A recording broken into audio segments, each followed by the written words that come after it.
قرآن پاک نے فرمایا حملت امہ کرہا ووضعتہ کرہا، یہ دکھوں میں اٹھاتی ہے، دکھوں میں جنم دیتی ہے، پھر دکھوں میں بچے کی پرورش کرتی ہے۔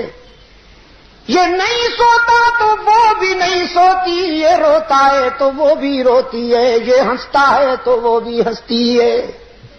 اس لیے اللہ کے رسول صلی اللہ علیہ وسلم سے ایک صحابی نے پوچھا، اللہ کے بعد سب سے زیادہ مجھ پر کس کا حق ہے؟ رحمت عالم صلی اللہ علیہ وسلم نے فرمایا تیری ماں کا۔ وہ کہنے لگا سما، پھر حضور نے فرمایا تیری ماں کا۔ اس نے عرض کیا سما، پھر حضور نے فرمایا تیری ماں کا۔ پھر پوچھا حضور اس کے بعد؟ رحمت عالم صلی اللہ علیہ وسلم نے فرمایا سما ابو کا، اس کے بعد تیرے باپ کا حق ہے۔ ماں بڑی قربانیاں دیتی ہے، اس لیے ماں کا دل نہ دکھایا کرو۔ سرکار دو عالم صلی اللہ علیہ وسلم کی خدمت میں اطلاع آئی، ایک شخص کئی دن سے سکرات میں مبتلا ہے، جان نہیں نکل رہی، بہت قرآن کریم تلاوت ہوا، دعائیں مانگی گئیں، لیکن اس کی مشکل حل نہیں ہوتی۔ رحمت عالم صلی اللہ علیہ وسلم نے فرمایا اس کی والدین زندہ ہیں یا نہیں؟ بتایا گیا حضور اس کی ماں زندہ ہے۔ رحمت عالم صلی اللہ علیہ وسلم نے فرمایا اس کی ماں سے کہو میں تجھ سے ملنا چاہتا ہوں، اگر آ سکتی ہو تو آ جاؤ ورنہ میں آؤں گا۔ وہ بوڑھی ضعیفہ رحمت عالم صلی اللہ علیہ وسلم کا پیغام سنتی ہے، کہنے لگی چل تو نہیں سکتی لیکن اللہ کے محبوب کے پاس ضرور جاؤں گی۔ لکڑی کے سہارے آئی، رحمت عالم صلی اللہ علیہ وسلم نے فرمایا تیرا بیٹا کئی دن سے سکرات میں مبتلا ہے، تیرا کیا خیال ہے اپنے بیٹے کے متعلق؟ کہنے لگی بڑا نمازی تھا، اللہ کے رسول بڑا نمازی تھا، قرآن بھی پڑھتا تھا، روزے بھی رکھتا تھا، حج بھی کیا، زکوٰۃ بھی دیتا تھا، جہاد میں بھی حصہ لیتا تھا، بہت نیک تھا۔ رحمت عالم صلی اللہ علیہ وسلم نے فرمایا یہ تو ٹھیک ہے، تو اس پر راضی ہے کہ نہیں؟ اس بوڑھی کی آنکھوں سے آنسو جاری ہو گئے، کہنے لگے نہیں حضور، میرا دل دکھایا ہے اس نے، میرا دل دکھایا ہے۔ ایک دن اس کی بیوی کے ساتھ میرا کچھ تلخ کلامی ہو گئی، تلخ کلامی ہو گئی۔ میں نے کہا میرا بیٹا آ جائے اسے بتاؤں گی کہ تو گستاخ ہے۔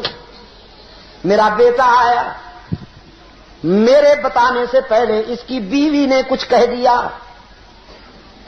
میں جب اپنے بیٹے کے سامنے گئی تو میرے بیٹے نے میری کوئی نہ سنی، بیوی کے بھڑکانے میں مشتعل تھا، غصے میں درد دل بیان کر رہی تھی، اور میرے بیٹے نے غصے میں آ کر اپنا جوان بازو اٹھایا اور تیز تھپڑ میرے چہرے پہ دے مارا۔ میں دور جا گری، میں نے کہا بیٹا میں نے تو تیری ترقی کے لیے رات کی تنہائیوں میں دعا کی تھی، تیرے بچپن میں خود بھوکی رہتی تھی، تجھے کھلاتی تھی، جو تجھ سے جھگڑتا تھا میں اس سے لڑ جاتی تھی، تیرے دوستوں کو اپنا دوست سمجھتی تھی، تیرے دشمنوں کو اپنا دشمن سمجھتی تھی، تو بیمار ہوتا تو ساری رات تجھے اٹھا کر میں لوریاں دیتی، لیکن آج تیری جوانی میرے لیے رسوائی کا سبب بن کر آئی ہے، تو کتنا نمک حرام نکلا۔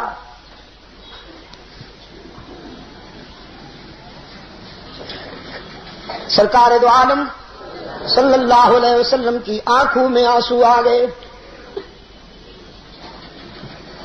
صحابہ سے فرمایا لکڑیاں جمع کرو، آگ بھڑکاؤ، پھر مجھے بتاؤ۔ بوڑھی کہتی اللہ کے رسول آگ کیوں؟ رحمت عالم صلی اللہ علیہ وسلم نے فرمایا ہم اس میں اس نمک حرام کو ڈالیں گے جس نے بوڑھی ماں کے چہرے پہ تھپڑ مارا وہ اسی قابل ہے کہ اسے آگ میں ڈال دیا جائے۔ بوڑھی زاروں قطار رونے لگی، کہنے لگی نہیں نہیں نہیں اللہ کے رسول، میرے بیٹے کو آگ سے بچا لیجئے۔ رحمت عالم صلی اللہ علیہ وسلم نے فرمایا تو اس آگ سے گھبرا گئی ہے، آخرت کی آگ تو اس سے بھی زیادہ اذیتناک ہے۔ وہ بوڑھی کہنے لگی کوئی شکل ہے بچ جانے کی کہ میرا بیٹا اس آگ سے بھی بچ جائے، اس آگ سے بھی بچ جائے؟ نعرہ تکبیر، نعرہ تکبیر، آنے صحابہ، آنے صحابہ، سرکار دو عالم صلی اللہ علیہ وسلم نے فرمایا بس ایک صورت ہے کہ تو اسے معاف کر دے۔